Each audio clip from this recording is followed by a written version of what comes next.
તો યુવા કેન્દ્રમાં અત્યારે જેટલા પણ યુવાઓ અત્યારે હાજર છે એ ખરેખર લકી છે, જે બધાએ કીધું. તો તમે એક મોડેલ રહો છો બીજા યુવાઓ માટે, કારણ કે તમારા હાથમાં સમર્પણની ધ્વજા છે અને મેડિટેશન એટલે કે ધ્યાનનો પૂર્ણ દુનિયાની અંદર આત્મશાંતિ વિશ્વ શાંતિ સુધી ફેલાવવાની હવે માત્ર ને માત્ર સમય અને શક્તિ એ તમારી જોડે છે, એટલી કોઈની જોડે નથી. એક બહુ સરસ વાત કાલે પરિમલભાઈ સાથે થઈ હતી કે 3S, કંઈ પણ કરવું તો 3S જોઈએ. શું? તો કે સમય, શક્તિ અને સમજ. તો જ્યારે આપણે બાલ્યાવસ્થામાં હોઈએ ત્યારે આપણી પાસે સમજ પણ નથી, શક્તિ પણ જોઈએ એટલી નથી અને સમય ઘણો બધો છે, તો કંઈ નહીં કરી શકીએ. જ્યારે 40-50 પ્લસ જઈશું તો પૂર્ણ સમજ આવી ગઈ હશે કે મનુષ્યનો જન્મ પૃથ્વી પર કેમ થયો, પણ એ વખતે કદાચ શક્તિ પણ નહીં રહી હોય એટલી અને સમય પણ નથી રહ્યો. તો સૌથી બેસ્ટ સ્ટેજ ઓફ લાઈફ કયો છે? યુવા, યંગ એજ. તો ખરેખર તમારી પાસે અખૂટ ખજાનો છે અને એમાં પણ તમારી ઉપર તો ગુરુદેવનો હાથ છે. આખું પાવર હાઉસ તમને ટ્રાન્સફર કરી આપ્યું છે. માત્ર તમારે એને એન્લાઇટન કરવાનું છે અને તમે જેવા મોડલ રોલ બનો કે તમે જોઈને તમારા બીજા મિત્રો જોડે કે એવું તો શું છે કે ગમે તે કરે ઇન્ટરવ્યૂ આપ્યો અને ફેલ ગયો તો પણ ખુશ થતો હસતો બહાર નીકળ્યો. તો એ છે સમર્પણ યુવા કેન્દ્રની વિશેષતા. આજે જે ડેમો આપવા આપણે જઈ રહ્યા છે એમાં જે રીતે કરીએ છીએ સમયની થોડી મર્યાદાને લીધે આપણે થોડુંક શોર્ટમાં બતાવતા જઈશું, પરંતુ એ ડેમોમાં આપણે નવા લોકોને કેવી કન્વિન્સ કરી શકીએ, કઈ વાતો કરી શકીએ અને કેટલી માહિતી આપણે એમને આપી શકીએ એનો ઉલ્લેખ કરવામાં આવશે. તો આપણે બધા જ ધ્યાનથી સાંભળીશું. સૌપ્રથમ ગુરુ આહ્વાન કરીશું.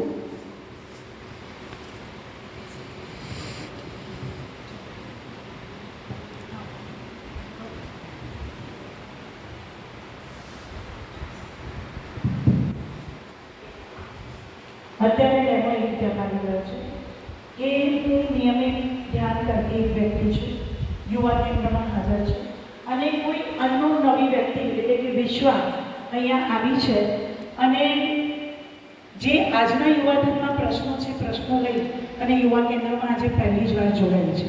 આપણે એ રીતે આ ટોપિકને શરૂ કરીએ છીએ. હેલો દીદી, નમસ્કાર. તમે મને હિમાલયન મેડિટેશનના યુવા કેન્દ્રમાં તો લઈને આવ્યા છો, મને બહુ સારું પણ લાગે. પણ ધ્યાન કેમ કરવું જોઈએ? શું નિયમિત ધ્યાન કરવું જરૂરી છે? અને આવા યુવા કેન્દ્રમાં નિયમિત કેમ આવવું જોઈએ? અરે આ રૂટીન લાઈફમાં તો અઘરું છે. અરે બેટા, આવી છે તો તું જાતે જ અનુભવ કરજે ને. હા દીદી, એટલે તો આવી છું. અને એક વાત તો, મારા મનમાં અધ્યાત્મ અને ધ્યાનને લગતા ઘણા બધા પ્રશ્નો છે, તો એ તો હું ચોક્કસ જ પૂછીશ અને એના જવાબોમાં જો મને સંતોષ મળશે તો જ પછી હું વિચારીશ કે હું આમાં જોડાઉં કે નહીં. अरे हाँ डियर, चिंता ना करना, जहाँ चाह होती है वहाँ राह मिल ही जाती है और जो भी होता है वो अच्छे के लिए होता है. ये तो अपने खबर જ છે ને, વૈશ્વિક ઊર્જાની તો બધાને જ ખબર છે. તો બસ એ યુનિવર્સલ એનર્જી પર શ્રદ્ધા રાખી અને શાંતિથી બેસી અને આજનું આ સેશન તું એટેન્ડ કર.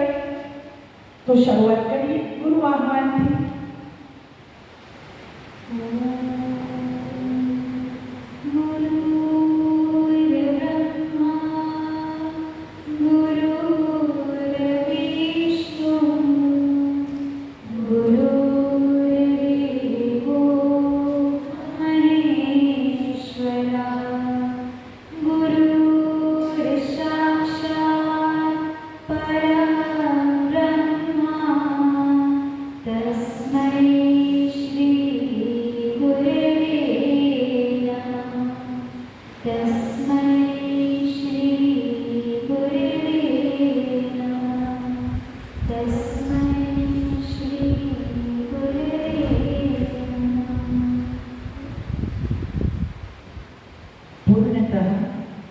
परमात्मा रूपी गुरु ऊर्जा को हम समर्पित होते हुए इस यूनिवर्सल ऊर्जा को हम प्रार्थना करेंगे और ऐसी प्रार्थना जो सच्चे दिल से चाहिए।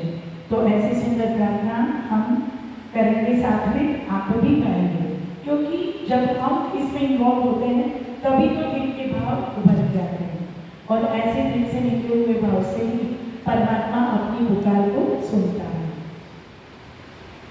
इतनी शक्ति हमें दे दाता, मन का विश्वास कमजोर होना।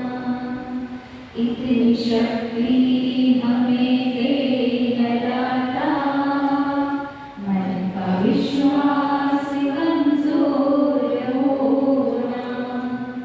हम चलेंगे रास्ते पे हमसे भूल कर भी कोई भूल होना।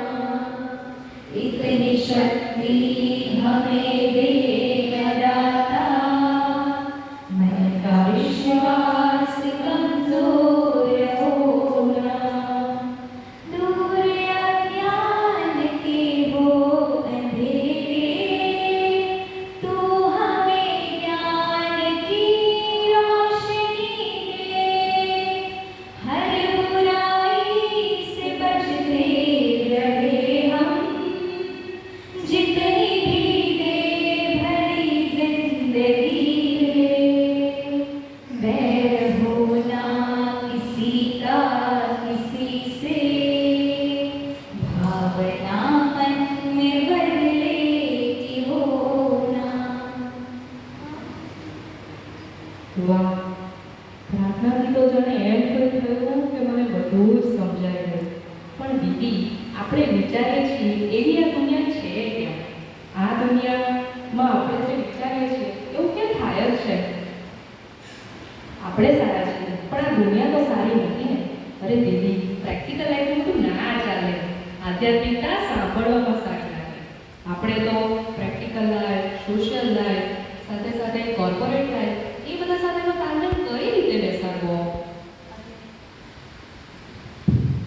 अरे पहला दिन आ सेशन ने पूरी रीते एटेन्ड कर समझ विचार અને તમે યોગ્ય લાગે તો એ નોર્મલ જે સાચું તો હું પણ તમારા બધા સાથે સહમત છું, કારણ કે આજના જમાનામાં જે સ્ટ્રગલ છે એ 3 વર્ષના બાળકથી લઈ અને 70 વર્ષની વ્યક્તિ પણ સ્ટ્રગલ કરતી રહેતી હોય છે. 3 વર્ષના બાળકને કહેવામાં તો આવે છે ભારત વગરનું ભણતર, પણ છતાં એ પણ એના વજન કરતાં વધુ વજનવાળી બેગ ઉંચકી અને ફરતો હોય છે. મા બાપની અપેક્ષા પૂર્ણ કરવામાં પોતાનું બાળપણ ગુમાવી દેતો હોય છે.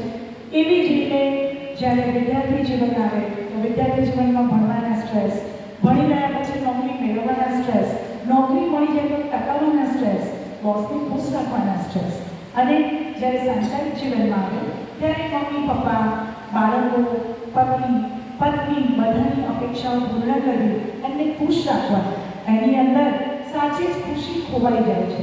એની પોતાની ઈચ્છા કે પોતાનું વજન તો કદાચ ભૂલાઈ જતું હોય છે. એટલે હું એવું તો નહીં કહું કે તું ખોટી છે, કારણ કે તને આ યુવા કેન્દ્રનો કે સમર્પણ મેડિટેશનનો અનુભવ જ નથી. પણ સાચું કહું તો જ્યારે તું આ બધા સાથે જોડાઈશ ને તો તને લાગશે કે આ બધા અત્યારના જે પ્રશ્નો છે એનું સોલ્યુશન તને આ યુવા કેન્દ્રમાં મળી જશે. દીદી, તમારી વાત તો સાચી છે, અને અમારા યુવાનો તો એક જ ગોલ હોય કે અમને હંમેશા ખુશી મળે, એટલે કે લાઈફ એકદમ ચીલ્ડ હોવી જોઈએ. તો એવું કઈ રીતે પોસિબલ છે? અને હજુ આવીને 15 મિનિટ થઈ અને તને બધા જ લાડવા એક જ દિવસમાં જોઈએ છે. આ કેટલા ગુણ રહસ્ય છે. એક એક શબ્દમાં એક એક લાંબા પુસ્તક લખી શકાય એવો ગહન વિષય છે. પણ જો નિયમિતતાથી તું જોડાઈશ તો ચોક્કસ તું આ ખુશીને મેળવી શકીશ. હવે પહેલી હું તને એક વાત સમજાવું કે તને જે વાત થઈ કે ખુશી નથી મળતી એનું કારણ કે વિચાર્યું છે? નથી વિચાર્યું ને? તો આજ પહેલાંની 2 પેઢી જો તમે યાદ કરો તો એ જમાનાનું જીવન એકદમ સારું હતું, સરળ હતું અને સંતોષભર્યું હતું. ત્યાં કોઈને કોઈ ફરિયાદ નહોતી કે કોઈને એવી કમ્પ્લેન પણ નહોતી કે મને ખુશી નથી મળતી. ઈમાનદારીથી મહેનત કરતા, એકબીજાને મદદ કરતા, આત્મભાવથી જોડાઈને રહેતા, સાંજ પડે પ્રભુ ભજન કરતા, એક વાતો કરતા અને જે પણ પ્રભુએ આપ્યું એ પ્રભુની પ્રસાદી છે એવા સંતોષ સાથે એ જીવતા હતા. તો ત્યારે તો કોઈને ખુશીની શોધ નથી. તો તમને એવો વિચાર કેમ નથી આવતો કે શા માટે અત્યારે તમે ખુશી શોધવા નીકળ્યા અને ખુશીનો સ્ત્રોત ક્યાં છે એનો ક્યારે તમને વિચાર આવે છે? નથી આવે ને? સારું, એટલા માટે તો હું તમને આજે અહીંયા લઈને આવી છું. જો એક વાત હું તમને સમજાવું. જેવી રીતે તમારા માતા પિતાએ તમને બહુ સરસ રીતે લાલન પાલન કરવા માટે સરસ મજાની સગવડવાળું ઘર આપ્યું, સગવડો આપી, ભણવા માટેની બધી પૂરી સવલતો આપી અને તમે એ બધા પર ધ્યાન આપ્યા વગર માત્ર મોબાઈલ જ રમ્યા કરતા હો તો તમારા માતા પિતાને દુઃખ થશે કે નહીં થાય? થશે ને? તો એવી જ રીતે પરમાત્મા રૂપી પ્રકૃતિએ પણ આપણને ઘણું બધું આપ્યું છે અને છતાં એ નિયમોને અને એના એ ઉપકારને આજના જમાનામાં માનવી ભૂલી ચૂક્યો છે અને કદાચ એટલે જ આપણે બધા સુખની શોધમાં, ખુશીની શોધમાં ભટકી રહ્યા છીએ. આજે ખુશ રહેવા માટે આપણે બીજા પર ડિપેન્ડન્ટ રહેતા હોઈએ છીએ કે બીજા મને ખુશ કરે અથવા તો એ એવું વર્તન ના કરે કે મને ગુસ્સો આવે અને બધા જ મને સાચવે. આપણી અપેક્ષાઓ પણ તો એટલી બધી છે. જ્યારે પહેલાના માનવીમાં ન તો કોઈ અપેક્ષા હતી ના તો બીજા માટે ઉપેક્ષા અને એટલે જ તો એ સુખી હતો. શું વાત કરો છો દીદી? ખરેખર આવું પોસિબલ છે કે આપણને કોઈના પર ગુસ્સો જ ના આવે અને આપણે ડિપેન્ડન્ટ ના રહીએ? એને જ તો કહેવાય આત્મા આનંદ. હંમેશા જે પણ પરિસ્થિતિ હોય તેને સ્વીકારીને ખુશ રહીએ એ તો છે પરમાનંદ. પણ આ ત્યારે સંભવ છે જ્યારે આપણે દુનિયાના પ્રભાવમાં ઓછા અને પોતાની આત્મા સાથે વધુ કનેક્શન બનાવીશું. પણ કઈ રીતે? અરે પરમાત્મા રૂપી ઉર્જા આપણી અંદર જ છે. પરમાત્મા રૂપી અંશ આપણી અંદર આત્મા સ્વરૂપે બિરાજિત છે. તો આપણું કાર્ય છે પરમાત્મા રૂપી ઉર્જા એટલે કે વૈશ્વિક ઉર્જા સાથે આપણી આત્માનું કનેક્શન બનાવવાનું. અરે દીદી, તમારી આ ભાષા તો ભાઈ બહુ વસ્તુ મને ના સમજાય.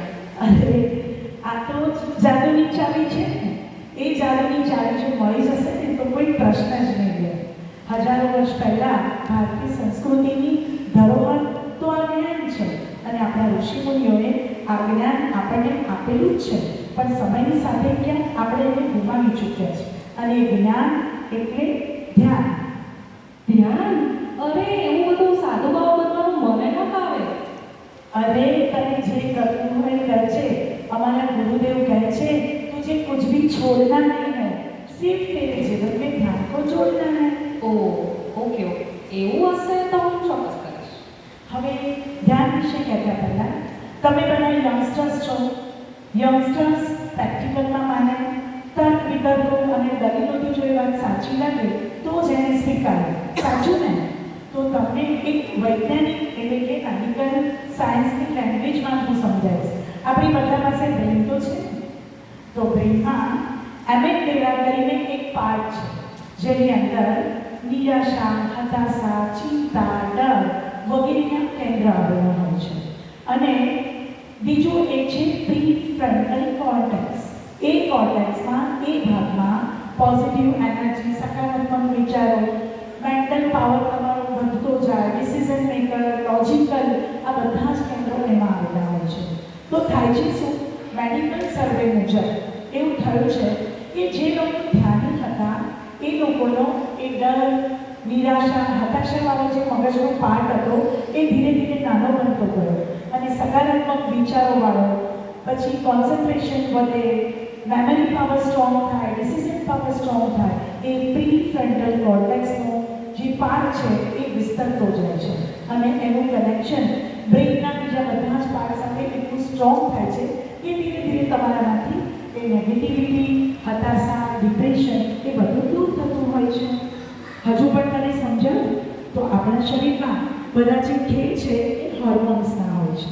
સામાન્ય રીતે આપણે ખુશીની શોધમાં જે પણ એક્ટિવિટી કરતા હોય, ચાહે કે બર્થડે પાર્ટી મનાવીએ યા ડિસ્કોથેકમાં જઈએ યા કોઈ બીજા માધ્યમનો આપણે સહારો લેતા હોઈએ, પણ શું એ ખુશી પરમાનન્ટ હોય છે?